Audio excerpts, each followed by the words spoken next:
Joining me this morning to talk more about this and the other infectious disease concerns, Dr. Kristin Englund, infectious disease specialist at the Cleveland Clinic. Let's start with kids real quick and long COVID.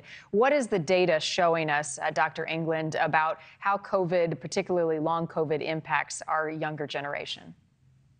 Good morning. Yes, unfortunately, we initially started looking at long COVID in our adults, and it was thought that the children were going to be affected 8–10% of the time.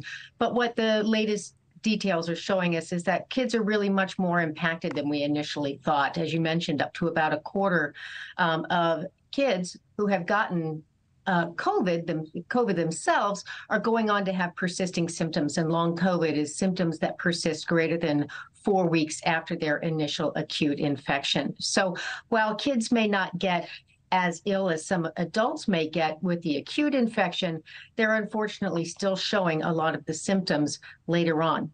I know you and your colleagues are also looking into how long COVID impacts sleep, particularly certain parts of the population. What more have you found on that? Absolutely. Long COVID affects so many parts of the body, but my colleagues, Dr. Orbea and Dr. Mehra, have recently published data looking at our patients, over 900 patients with long COVID, and their sleep patterns. And they found that 41% of the patients at our clinic had moderate to severe sleep disturbances. So there's clearly something in the neurobiology of long COVID that is impacting our ability to sleep. And if you can't sleep well, you're going to feel fatigued, which is another one of the symptoms of long COVID. And they specifically looked at it as far as race goes and found that Blacks were 3 times more likely to have sleep disturbances than any other population. And is that related to something that COVID does to the brain, or is it the breathing? Because so many people have a hard time after having a really tough bout with COVID and their lungs are impacted. Do we know which component is impacting sleep? It appears to be separate, even from just the breathing component of it. So there is clearly something in the neurologic disorder, in the connection between the body and the brain that is impacting sleep. And we've got a long ways to go and a lot more research to figure that out. Another serious complication related to COVID, and then we'll move on to some other health topics, is the risk of blood clots developing in the arteries. Anything more you can share on that risk and who's most susceptible? Well, I certainly think that we're finding more and more articles being written about the risk of these microthrombi, or tiny little blood clots that are in the system. And is this really related to the clots, or is this related to something that the platelets themselves are doing? And that's the part of our bloodstream that causes the clots. At least during the time that people have acute COVID, we know they have a high risk of clotting. How that impacts long COVID is still a question that we're trying to determine. There are going to be studies that are ongoing through the NIH that look at a number of treatment protocols for a number of treatment testing to try and determine exactly what the cause of these long COVID symptoms are. And one of those we may find has to do with platelets and small clots. A lot we are learning about COVID, a lot we still don't know. The H3N8 bird flu, we now know of a woman in China who has died from this. How concerned should we be about this?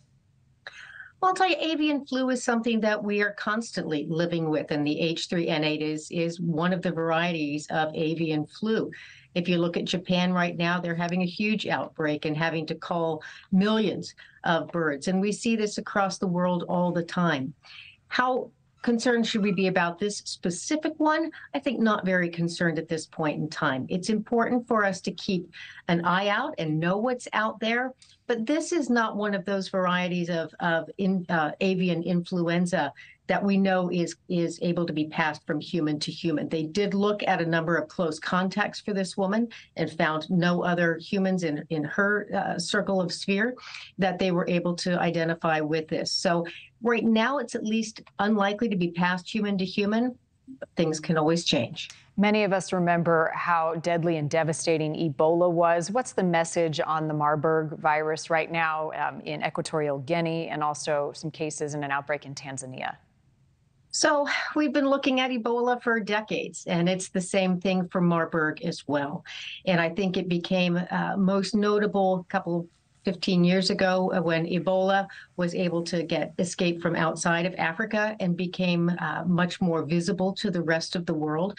But understand that Africa is dealing with this on an almost every year basis with each of these infections. So again, as we're talking about with the avian flu, I think it's important for us to understand where it is in the world. If you're going to be traveling to those parts of the world, it's important for you to be able to understand what precautions you need to be taking to keep yourself healthy if you're traveling to an area with either Marburg or Ebola or the avian flu. So it's important to talk to a travel expert and make sure that you know what you could potentially be exposed to if you're traveling. Thank you for watching. Go to newsnationnow.com to find NewsNation on your television provider. And don't forget to click the red subscribe button below to get more of NewsNation's fact-driven, unbiased coverage.